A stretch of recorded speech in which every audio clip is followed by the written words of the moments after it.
today had to pick out 3 matching white coffins for tomorrow's funeral. And all the while, she's wondering how and why the man that her sister loved so much could have murdered her and their children. You know, I went to the jail yesterday and they wouldn't let me go in to see him. All I wanted to ask him was, Neil, what did you do?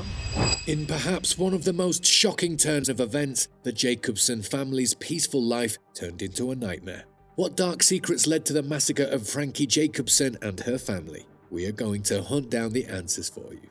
First off, let us give you some background on the characters of this true crime story. Franki Sue Soloff's life reads like a thrilling novel. Born in Queens, New York on October 25, 1956, she grew up with her 2 sisters Robin and Cher in a close-knit Jewish family that cherished traditions like Hanukkah. With her sharp intellect and drive, Franki excelled in school and landed a top finance job at Shearson Lehman Brothers on Wall Street. Her life took a dramatic turn when she met Neil Mason Jacobson at a local gym. Neil, born in New Jersey in 1960, had a strong moral compass and initially pursued law before shifting to finance and real estate. Their shared Jewish roots and mutual admiration sparked a deep connection. Their relationship gradually intensified, leading to a fairy tale wedding in 1991 after Neil's romantic proposal in Colorado. The plot starts thickening from here. Franki and Neil left their high-stakes Wall Street careers behind, relocating to New Jersey to start a new chapter in mortgage brokerage. Their business flourished, but life threw another twist when Neil's parents retired to Florida. The couple faced a choice: stay in New Jersey or move closer to family.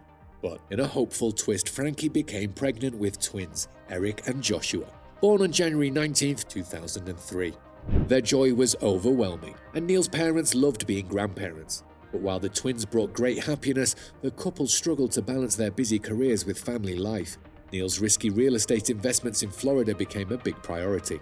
Then there comes a twist. Neil's father was diagnosed with cancer in 2005, forcing the family to re-evaluate their priorities. They moved to Florida in 2007, just as Neil's father's health declined. The move ended in grief when Neil's father passed away 2 months later. Despite the heartache, Neil and Franki adjusted to their new life. Neil threw himself into risky ventures, from commercial projects to gold mines, even running a company selling human growth hormones. But his health began to decrease due to hyperthyroidism, adding another layer of tension to their lives. However, through it all, Franki managed a delicate balance, caring for the twins, co-authoring a children's book, and supporting Neil amid their whirlwind life. In January 2010, Neil Jacobson's deteriorating health took a shocking turn. The quiet Jacobson home turned into a crime scene when deputies found Franki and their twins, Eric and Joshua, dead from gunshot wounds. Neil, disorientated and in shock, was later discovered in his crashed SUV, confessing to the murders. But how and why did this happen? Is there something sinister at play? Neil kept asking deputies if they had found his letter, repeating, "Did you find it?" The 5-page letter found soaked in blood on the passenger seat of his SUV detailed the events leading up to the murders. It was dated January 23rd, the day of the killings, and included instructions for the family's burial and contact information for friends and their rabbi. At the hospital, Neil's friend Mel visited him, where Neil asked if Mel had read the note. He talked about how much he loved his sons, but the letter revealed Neil's deep regret and financial trouble. He mentioned his huge debt and the grim future he thought his family faced. This revelation shocked everyone, especially Franki's sisters, who struggled to understand the tragic situation. But there was one person who knew that something was drastically wrong with Neil. Franki had noticed troubling changes in Neil after he started new medication. He became increasingly withdrawn, walking around the kitchen endlessly and neglecting personal health. Franki confided in Sherry about Neil's declining condition, describing his anxiety and lack of hygiene. Neil's mother, Deborah, reported that he was speaking in fragments, couldn't sleep, and was seeing things. She remembered a troubling moment when Franki found Neil lying face down on the floor, unable to calm down. Deborah believed Neil's mental issues came from his upbringing and family history of mental illness. Despite warnings, Goldie, Neil's mother, didn't think he needed to be hospitalized and didn't take his problems seriously. His condition got worse with medication, and his mental health problems were often ignored, leading to his violent breakdown.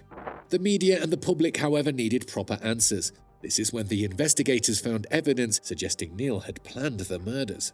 Neil, now acting as his own lawyer, asked for a new trial, saying his lawyer was bad and his meds made him temporarily insane. Even after a special hearing, he's still in prison but wants to share his story to help others. The victims' graves were unmarked for 13 years until a donor gave $33,000 for headstones. How tragic is that? But next, here is another story that will trouble you even more.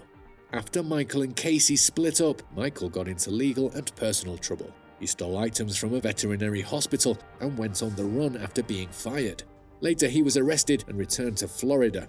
Michael and Casey eventually married and had 2 daughters. When Casey's mother grew suspicious of delays in returning her grandchildren after surgery, things took a dark turn. Nikki grew worried when Casey only texted and didn't call or FaceTime her daughters as usual.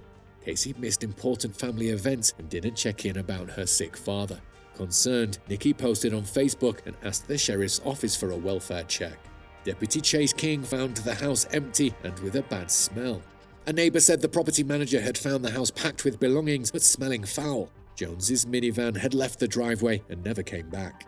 The landlord, Joseph, said he told Casey and Michael about their eviction around August 23rd. Casey said she was no longer with Michael and left the eviction to him. Michael claimed he moved out and left the key by September 1st, but didn't answer further calls. On September 3rd, the landlord's employee began preparing the house for new tenants. Officer King, with the landlord's permission, noticed a red stain on the floor and a strong smell of decomposition mixed with cleaning supplies. All right, and the whole property was cleaned out, correct? And Joe, did you have a cleaning crew come in and clean up, or? What's that? Did you have a cleaning crew come in and clean up, or did you just have a guy do it? So I'm gonna plead the fifth on that. Okay.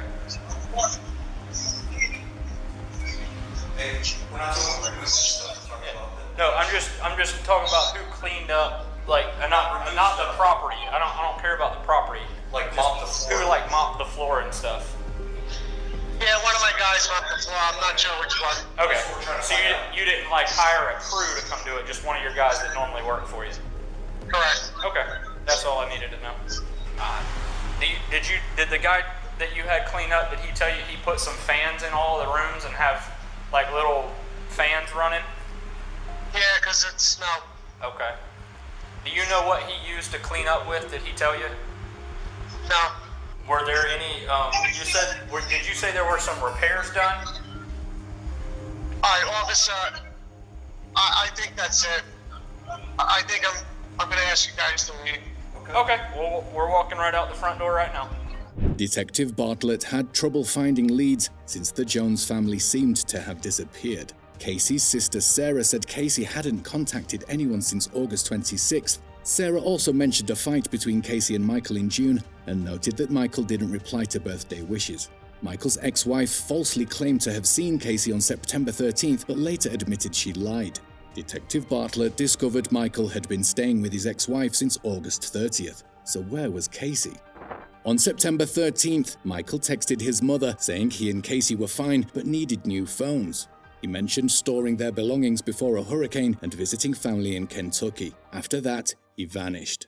Police got a voicemail from Michael claiming he was out of town but would return soon. He didn't answer further calls. Police learned from Richard, Casey's ex, that Michael had been violent towards the children. Richard described Michael hitting them and fighting with Casey. This is when in Brantley County, Georgia, Michael crashed a van and to everyone's shock, Casey's body was found inside. Yes, she was found, but not in the way her family wished for. Michael admitted to killing her and all 4 children. He led police to their bodies hidden in plastic totes in a wooded area. He had even used Casey's phone to fake her presence.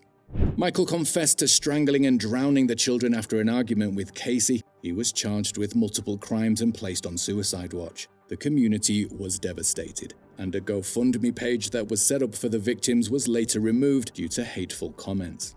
Richard was shocked by the news and revealed Michael's strange behavior and unsettling text from Casey's phone after her death. Michael was eventually charged, pled guilty, and awaited trial for sentencing. What are your thoughts on these true crimes? Let us know in the comments below, and do not forget to like, share, and subscribe to our channel for more.